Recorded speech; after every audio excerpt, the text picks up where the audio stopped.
क्या नाम है आपका और आप यहाँ धरना प्रांगण में हैं? किन समस्याओं को लेकर आप धरना दे रहे हैं? मैं भारतीय किसान यूनियन स्वराष्ट्र का जो है संरक्षक हूँ और इसका कानूनी सलाहकार हूँ। इस कानूनी सलाहकार की हैसियत से मैं अपने राष्ट्रीय अध्यक्ष श्रीमान दीपक जी के साथ जो है धरना स्थल पर हूँ। आज भारतीय किसान यूनियन स्वराष्ट्र दो विशेष मुद्दों पर धरना दे रही है। आज के दो विशेष मुद्दा ये है कि आज जो है किसान दुखी है और आम नागरिक दुखी है। इन दो विषयों पर आज का एक दिन विशेष दिन है कि आज 14 नवंबर है।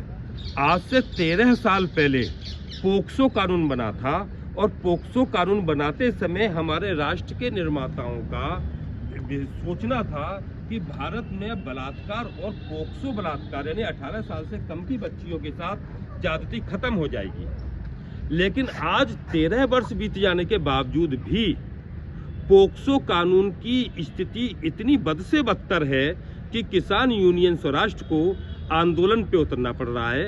ये चौथी बार घटना जो है अपराध संख्या 52/25 इस विषय में भारतीय किसान यूनियन स्वराष्ट्र चौथी बार आंदोलन कर रही है। ये पूरा का प्रकरण जो है या तो पोक्सो कानून की आज 13वीं होनी है कि हमारे योगी जी हमारी सरकारें इसको शून्य सहिष्णुता का अपराध कहती हैं। जब अपराध शून्य सहिष्णुता का है तो शून्य सहिष्णुता वाले अपराध में 4 बार अगर एटा की एक विकलांग नागरिक जिसका नाम सीता है वो मां सीता की तरह विकलांग अवस्था में आंदोलन पर उतर रही है, उसका पति और पीड़िता का पिता इस अवस्था में आंदोलन पर उतर रहे हैं, तो ये पोक्सो कानून की जिस तरह से धज्जियां उड़ाई जा रही हैं, पोक्सो कानून का जिस तरह से उल्लंघन किया जा रहा है, इसलिए भारतीय किसान यूनियन स्वराष्ट्र ने जो मांगे रखी हैं अपने मांग पत्र में उन्होंने पहली मांग रखी है कि थाना जसरपुर जुरा एटा की पुलिस अपराध संख्या 52/25 और 59/25 अंग्रेजों की कानून आपराधिक कानून व्यवस्था हटाओ, अब तो संवैधानिक कानून व्यवस्था अपनाओ। आप लोग सोच रहे होंगे कि 75 साल हो गए देश को आजाद हुए, अभी तक जो है संवैधानिक कानून व्यवस्था लागू नहीं है। ये कानून को आप देखेंगे और संविधान के विषय को देखेंगे तो आप पाएंगे कि अभी तक अंग्रेजों के ही कानून से आपराधिक कानून व्यवस्था चल रही है। पुलिस को अंधाधुंध अधिकार जो अंग्रेजों ने दिए थे क्योंकि उनको शासन करना था कि वो जो चाहे वो सबूत उठा के अदालत को सौंप दे, जिस सबूत को चाहे जो है फेंक दे।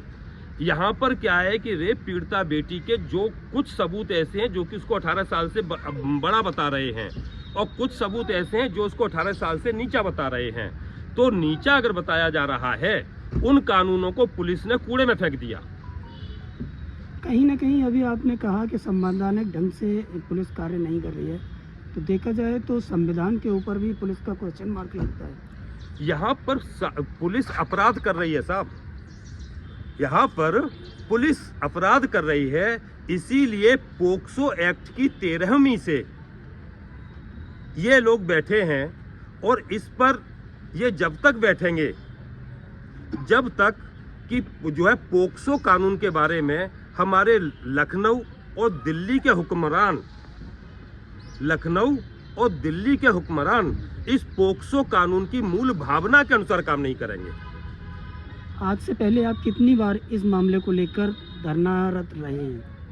इस विषय पर अलीगंज में 1 महीना पहले, आज से 1 महीना पहले जो है 14 अक्टूबर 2025 को धरना दिया गया था। वहाँ के एसडीएम महोदय को ज्ञापन दिया गया था और उस दिन घोषणा की गई थी कि या तो पोक्सो कानून को कानून के अनुसार लागू करो, अगर आप नहीं करेंगे तो 14 नवंबर पोक्सो कानून की 13वीं बरसी से हम अनिश्चितकालीन धरने पर जाएंगे। आज यहाँ धरने पर बैठे हैं, अगर यहाँ सुनवाई नहीं होती तो आगे की रणनीति आपकी क्या होगी?